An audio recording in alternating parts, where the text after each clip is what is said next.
Good morning, everybody. Welcome to Think Thursday's webinar series. I am your host, Jasmine Mendoza, Associate Web Producer here at ThinkLA. We're so glad you can join us.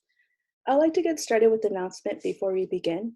If you have not signed up for next week's webinar, please head over to our site at thinkla.org to register. The topic will be about maintaining a culture of inclusion. Join our speakers as they discuss and maintain the diversity and inclusion initiatives in this new age of remote work. Now, today we are very fortunate to have Sabri Sansoy, CEO and founder of Organic. Sabri is one of the world's leading experts in artificial intelligence. He is an MIT educated and seasoned entrepreneur with passion of all things AI.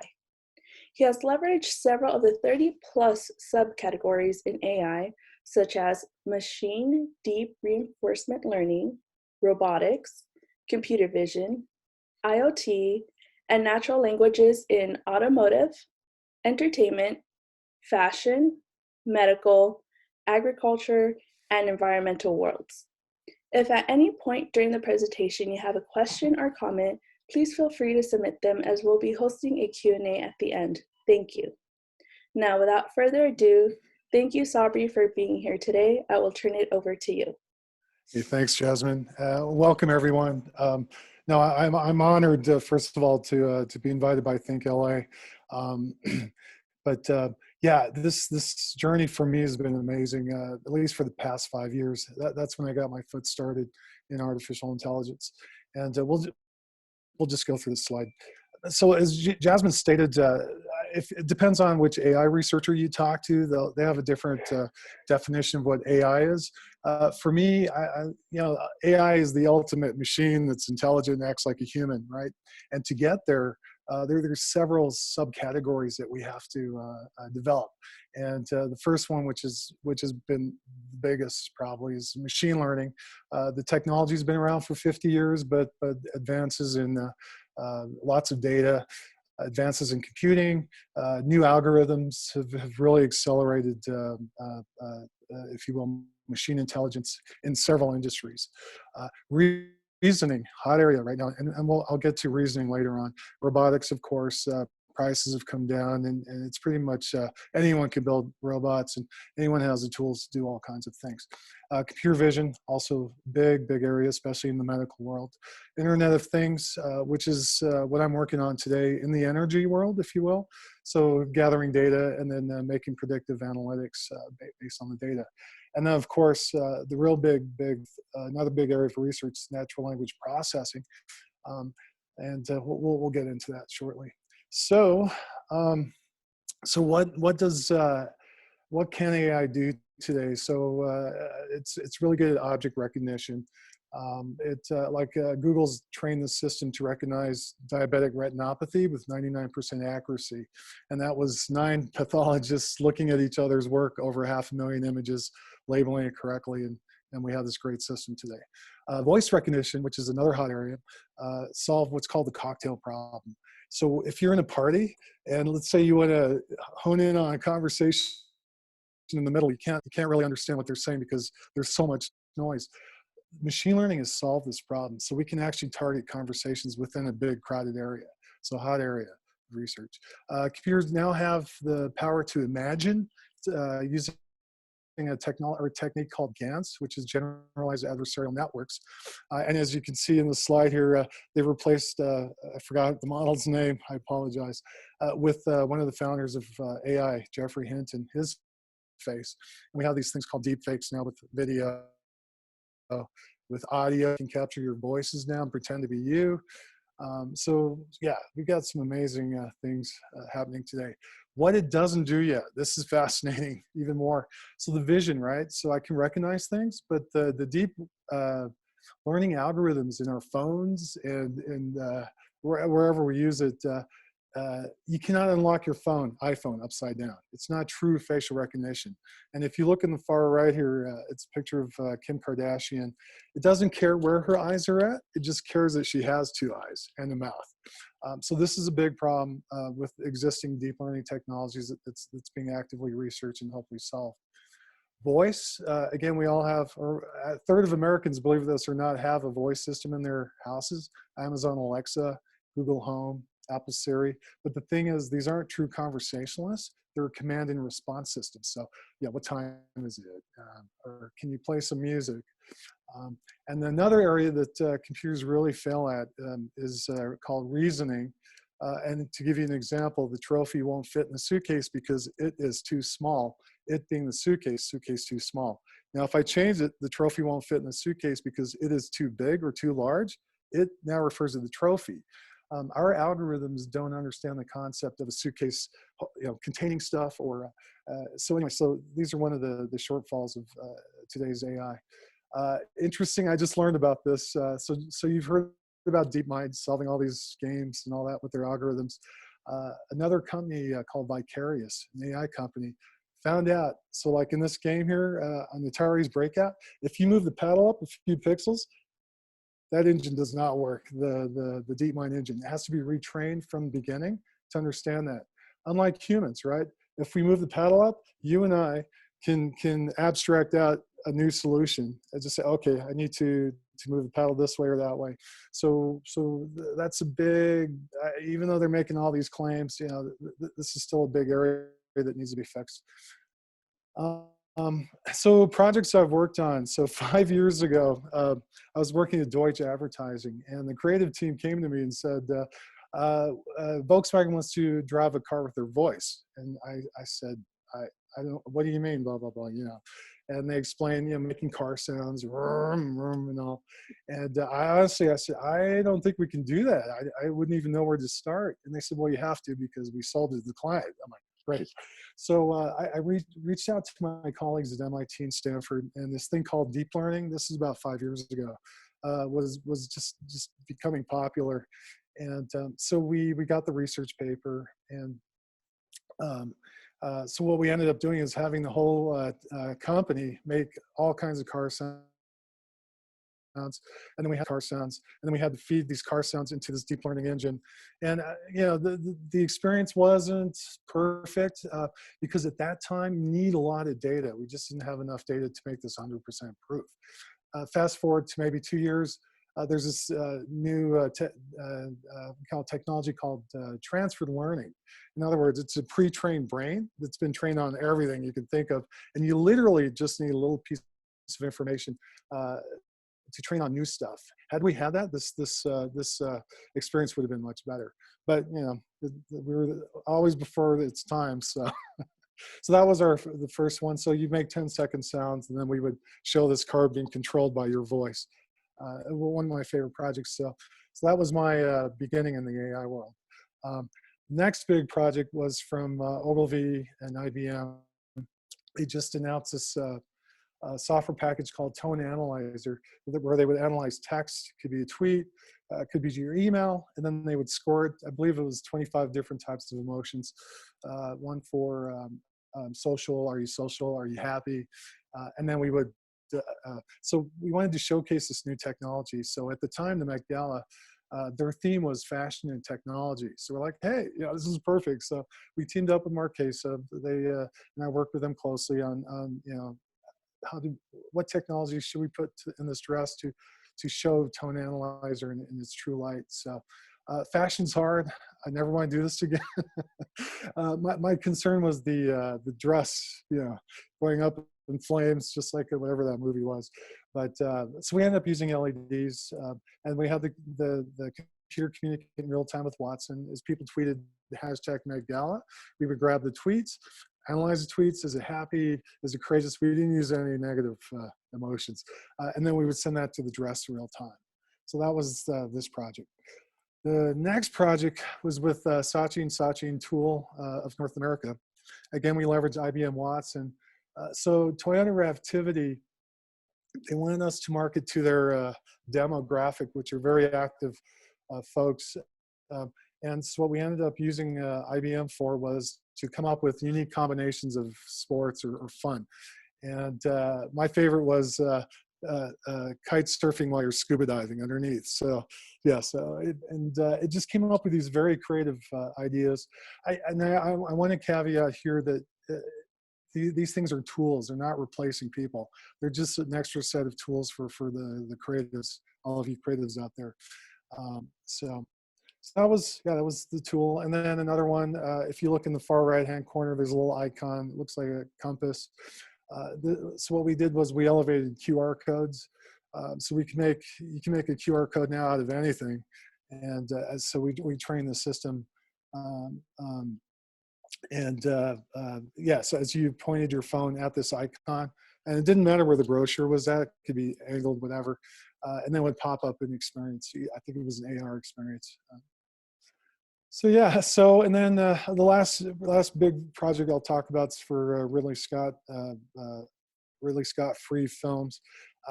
It was a test pilot called AI versus Humans.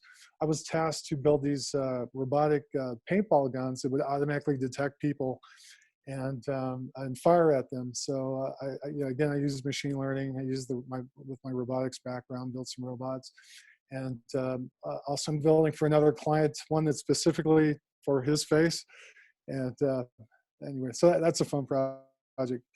So yeah, so that's what I've been working on in the entertainment side. I've been doing a lot of stuff in agriculture, and now I'm doing stuff in energy. But anyway, so what's hot today? What's really hot?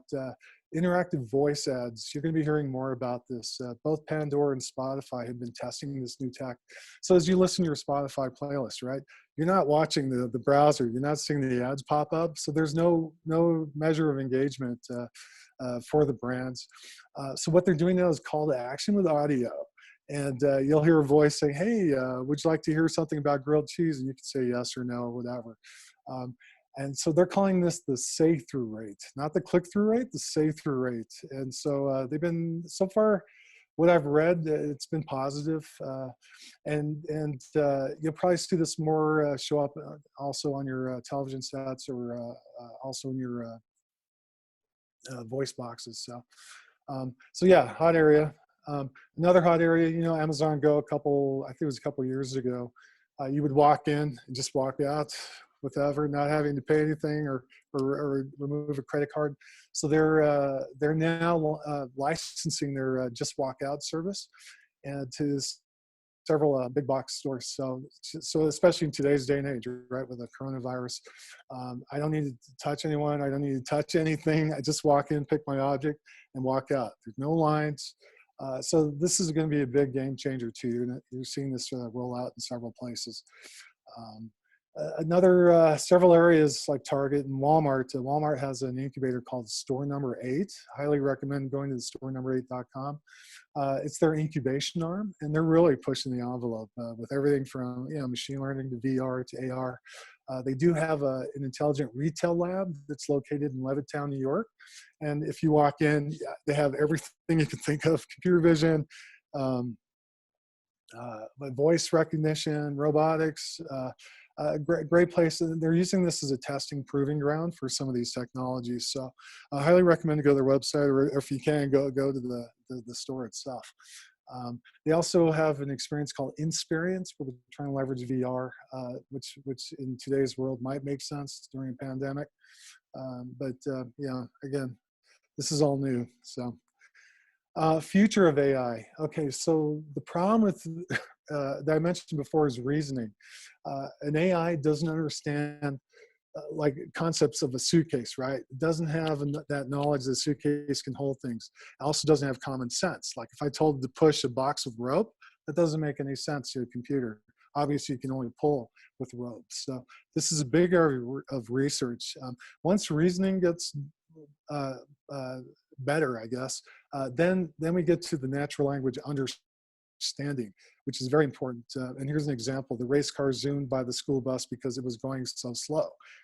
It, again, being the bus, the race car zoomed by the school bus because it was going so fast. It referring to the race car. So once reasoning's done, then natural language will fall in place. Another area is task planning. So right now, our machine learning models are good at end to end. Like I have this object in this scene with a busy background, and then what is it? It's not good at let's say for if you want to cook something like a recipe, it's not smart enough yet to say, oh, okay, I've got this recipe for cake. Okay, I need to take these steps. I mean, I could train it to do that, but the idea is to have it do it on its own. So, or a bag of laundry, right? I see a pile of laundry. I want to be able to pick out each piece, unfold it, fold it. I would love for the machine learning computer to do that. So that's being worked. So effects on marketing. Really, again, reasoning is going to elevate all the recommendation engines. You're going to have true conversations with Alexa and Home and Siri. It's not just going to be command and response. It's going to be like, what's the meaning of life? Who knows? Hopefully won't say the number 42 if you guys get that reference. Really smart chat agents. Again, if you have issues, that these things will be able to talk with you intelligently and solve problems. And even great automated listeners. I know a lot of people are stuck at home and they want to talk to someone. This would be a great use case. And task planning, again, time is everyone's most valuable resource. I mean, even mine. And then really, if we can automate a lot of these things that we know we have to do, but if we can automate it, like prescription refills or car maintenance or food that's expired, I got to run to the store. If all that can be automated and done for me, I'd be happy. So that's the end of my presentation. Yeah, so if there are any questions, I'd be happy to take them right now. Hi. Yeah, we have one question. What do you think is the primary obstacle to AI being implemented more into our daily lives, especially when it comes to marketing?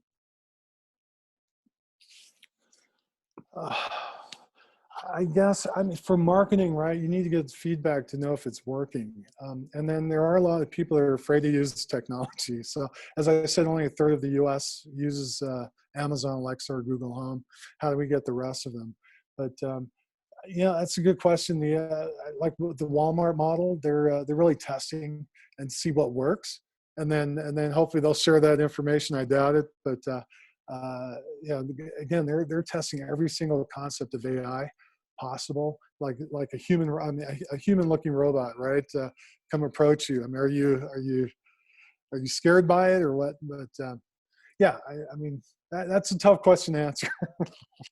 Is that the only question? Someone else asked, can you talk more about the auto industry today and what's hot and coming in the future?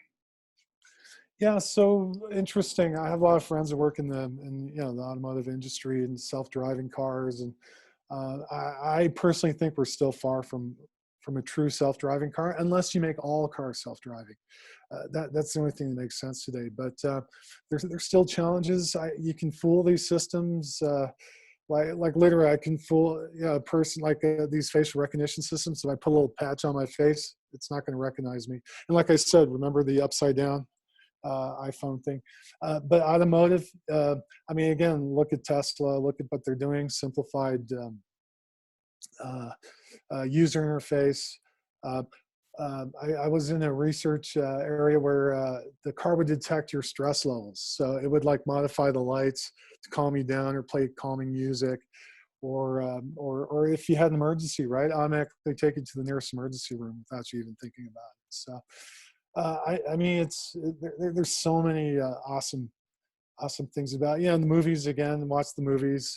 I love Minority Report. I can watch that over and over, or even the new Westworld. Have you seen the cars in there? It's awesome. You just walk in and it does all this just navigation for you. And I don't know, it's exciting times. Someone else asked, do you think that voice assistants will become even more prevalent as technology improves? Oh, definitely. Yeah, definitely. And even today, what's interesting is I have a lot of friends with kids.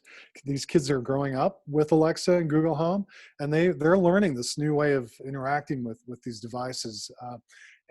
So I know there's a lot of people watching kids, doing research on kids as they listen and as they interact.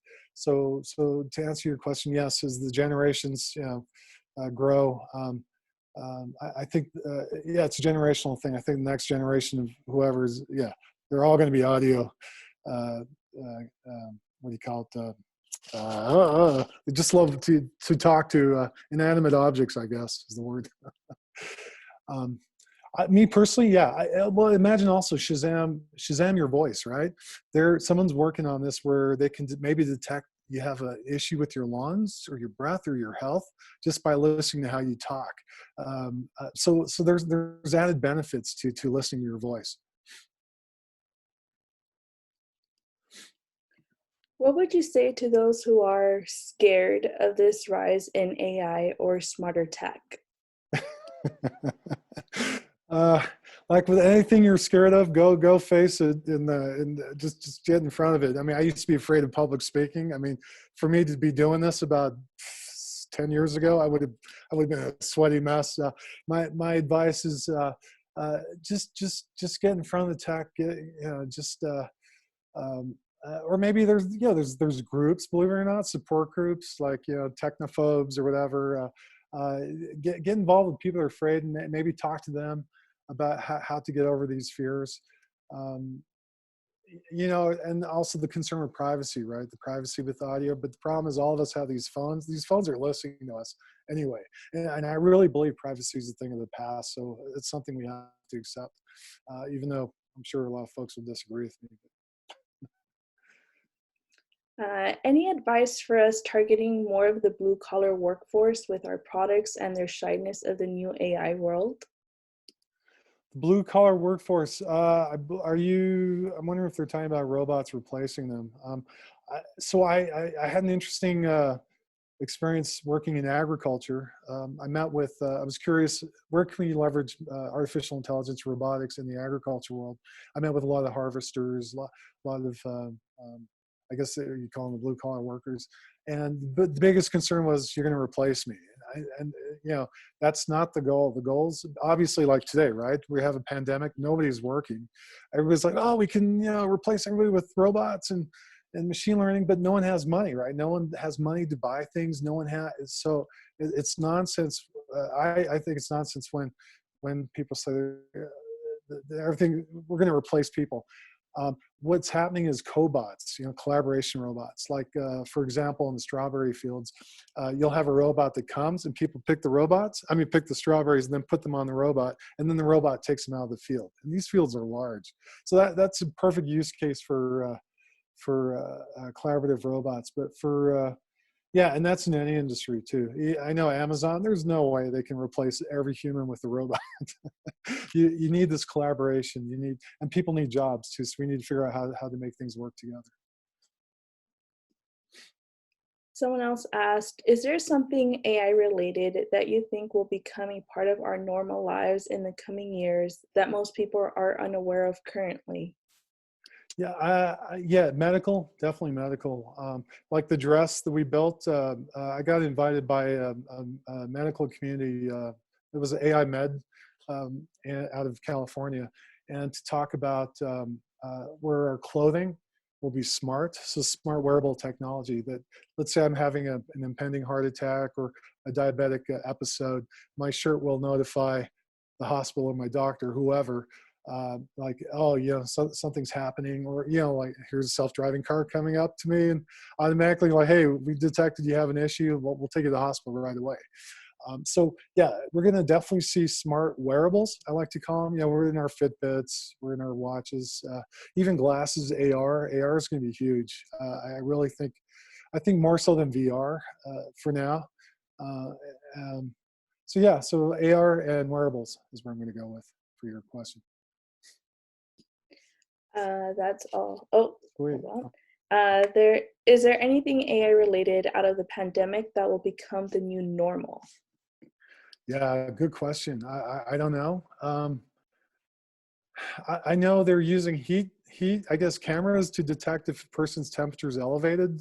So they're using machine learning like that, AI like that at the airports. I know in China, I think somewhere around here in the US, I thought I read about it. I mean, I don't know. We're going to figure it out. Hopefully machine learning is good at finding patterns. If anything, for all of you that are listening to this, machine learning is about finding patterns. And once we find these patterns, then hopefully we can find solutions. So we'll see. We'll see. Hopefully we can use machine learning to find a cure or prevent. Because remember, this is not This has happened over and over and over. This is going to happen again. So we not need to solve today's problem. We need to solve it in the future also. So. Okay. That's all the questions that Sweet. we have. Thank you, everyone. Thank you again, Sabri, for sharing your perspective and experience today. And thank you to everyone in attendance for being here. Please join us again next week for maintaining a culture of inclusion. And please visit our site, thinkla.org, for more webinars and event information. We hope to see you next week. Take care. Bye-bye. Bye.